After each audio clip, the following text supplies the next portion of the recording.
በስመ አብ ወወልድ ወመንፈስ ቅዱስ አሃዱ አምላክ አሜን። ሰላም ናይ ክርስቶስ ቤተሰብ ከመይ ኣለኹም? ኣነ እግዚአብሔር መስገን ሰላም ኣለኹ ብሓቂ ተመስገኒና ከነመስግኖ ንዝፈቐደልና ልዑል እግዚአብሔር ኣምላኽና ክብርን ምስጋናን ኣምልኾን ውዳሴን ይብፅሐዮ ኣሜን።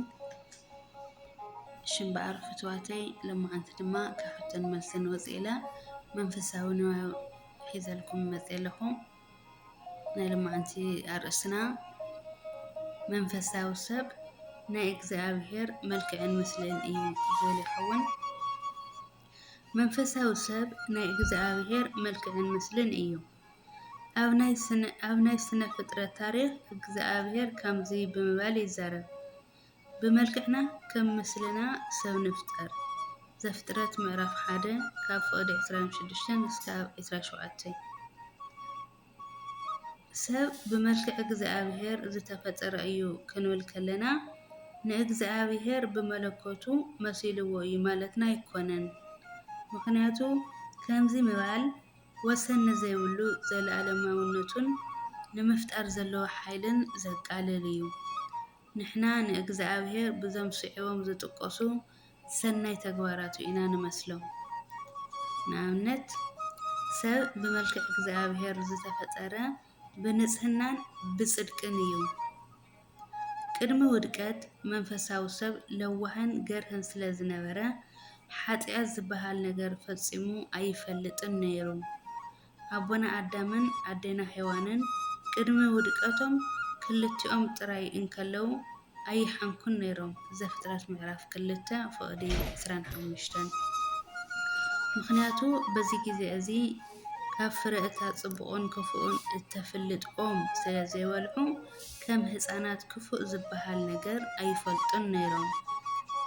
እንተ ዘይተመለስኩም ከም ህፃናት እውን እንተ ዘይኮንኩም ናብ መንግስቲ ሰማያት ከቶ ከም ዘይተኣቱ ብሓቂ ይብለኩም ኣለኹ። ማቴዎስ ወንጌል ምዕራፍ 18 ፍቕዲ 3። እቲ ተመን ንኣዴና ሔዋን ዘጋገያ እውን ኣዴና ሔዋን ሓሶት ዘይትፈልጥ ስለ ዝነበረት እዩ። ምክንያቱ በቲ ግዜ ንሱ ቅድሚ እቲ ተመን ንዓኣ ናይ ሓሶት ቃላት ምዝራቡ ሓሶት ዝበሃል ሰሚዓ ኣይትፈልጥን እያ።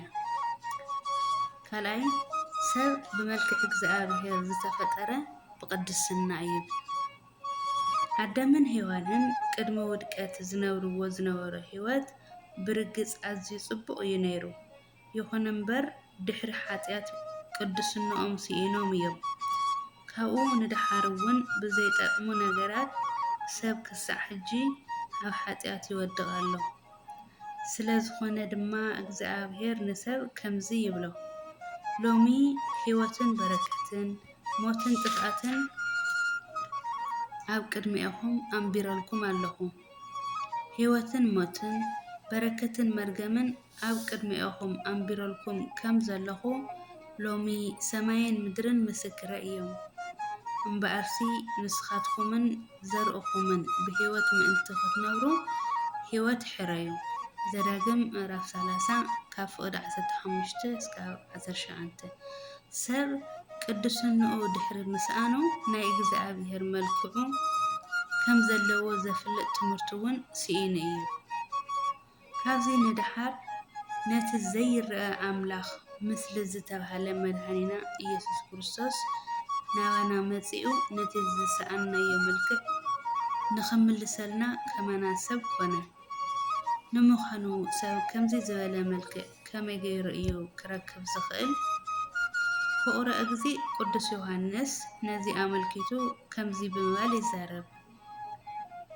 እቲ ኣብ ኣምላኽ እነብር ኣለኹ ዝብል ከምቲ ኢየሱስ ዝነብሮ ክነብር ይግባእ።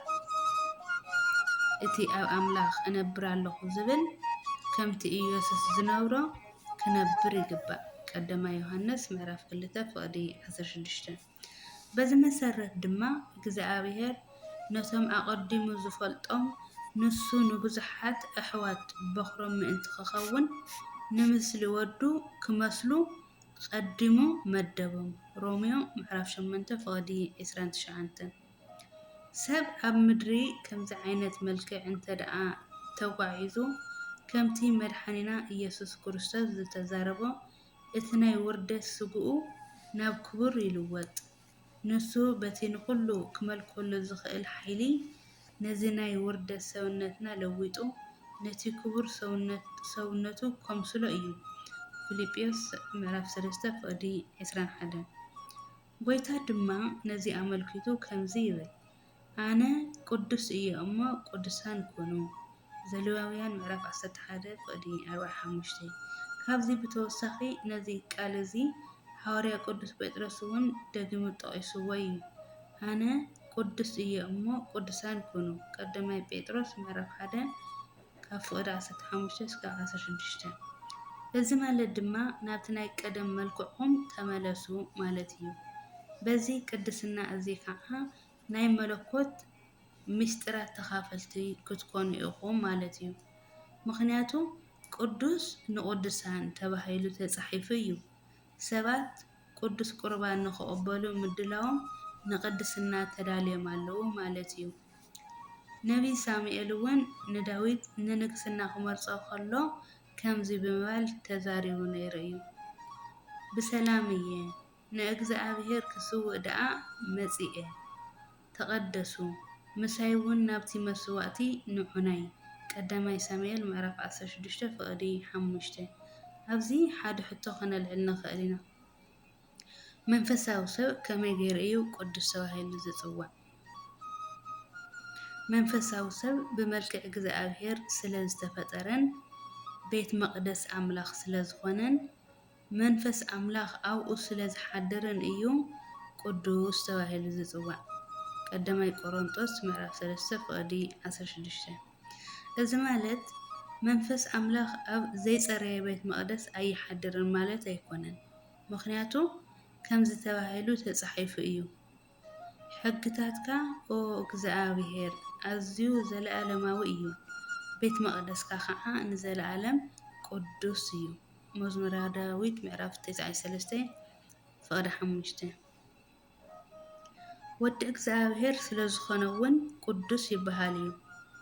መጽሓፍ ቅዱስ ነዚ ኣመልኪቱ ከምዚ ይብል፣ እቲ ካብ ኣምላኽ ዝተወለደ ሓጢኣት ከም ዘይገብር ንፈልጥ ኢና። ወዲ ኣምላኽ ስለ ዝሕልዎ እቲ ክፉእ ኣይትንክዮን እዩ። ቀዳማይ ዮሐንስ ምዕራፍ 5:18 ካብ ኣምላኽ ዝተወለደ ዘበለ ባህሪ ኣምላኽ ኣብኡ ስለ ዘሎ ሓጢኣት ኣይገብርን እዩ። ካብ ኣምላኽ ስለ ዝተወለደ እውን ሓጢኣት ክገብር ኣይኽእልን እዩ።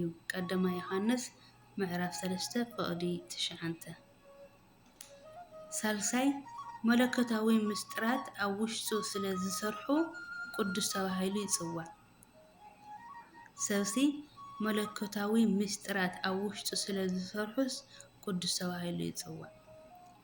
ንኣብነት ብምኽንያት ምስጢረ ጥምቀት ቅዱስ ይበሃል። እቲ ኣራጊት ሰብነትና ምስኡ ከም ዝተሰቐለ ንፈልጥ ኢና። ሮሜዮ ምዕራፍ 6:6 ተጠመቕ ካብ ሓጢኣትካ እውን ተሓጸብ። ግብረ ሐዋርያት ምዕራፍ 22:16 ከምዚ ክኸውን ዝኽእል ከዓ ብናይ መንፈስ ቅዱስ ምሕዳስ እዩ። ቲቶስ ምዕራፍ 3:5 ካብዚ ብተወሳኺ ሓጢኣቱ ብምስጢረ ንስሓ ይቅር ስለ ዝበሃለሉን ብምስጢረ ቁርባን ንሱ ኣብ ክርስቶስ ኣብኡ ስለ ዝነብርን ቅዱስ ተባሂሉ ይጽዋዕ። ዮሐንስ ምዕራፍ 6:56 ብስግኡ ናይ ክርስቶስ ኣካል ስለ ዝኾነ ቅዱስ ይበሃል። እዚ ክንብል ከለና ክርስቶስ ቅዱስ ስለ ዝኾነ ንሱ ናይ ክርስቶስ ኣካል ብምዃኑ ቅዱስ እዩ። እዚ ከዓ ኣብ ናይ ቅዱስ ጳውሎስ መልእኽቲ ብተደጋጋሚ ተጠቒሱ እዩ። ጻድቃን ጽድቅን ሓጢኣትን ከ እንታይ ዘራኽብ ኣለዎ? ወይ ከዓ ብርሃንን ጸልማትን እንታይ ሕብረት ኣለዎም? ቀዳማይ ቆሮንጦስ ምዕራፍ 6:14 ንኹሎም ነቶም ኣብ ክርስቶስ ኢየሱስ ዘለዉ ኣመንቲ ሰላም በልዎም። ፊልጶስ ምዕራፍ 4 ፍቕዲ 21 ሐዋርያት ኣብ ዝነበረሉ ዘመን እውን ኣመንቲ ቅዱሳን ተባሂሎም ተጸዊዖም እዮም። አሜን አሜን ስለ ቃሉ ናይ ቃሉ በዓል ቤት ልዑል እግዚአብሔር ኣምላኽና ስሙ ዝኻረን ዝተመስገነን ይኹን። ኣብ ዘውደቕዎ ዘንጠቕዎ ብኣፈ ትጉሃን መላእክቲ ተኣረመለይ ኣብ ቀጻሊ ድማ ሰብ ብመልክዕ እግዚአብሔር ፍጹም ኮይኑ እዩ ተፈጢሩ ዝብል ክንቀጽልና ከስካብ ስዑ ናይ ሰሙን ሰባት የለና። አሜን አሜን አሜን። ዘለኩም ሓሳብ ርእይቶ ኣብ ኮመንት ክጽሕፍለይ ትኽእሉ ኢኹም። ክስተኻኸል ዘለዎ ንኣረምኩምኒ ምኽርኩም ናሃብኩምኒ ክትከዱ ብትሕትና ይለዋወኩም።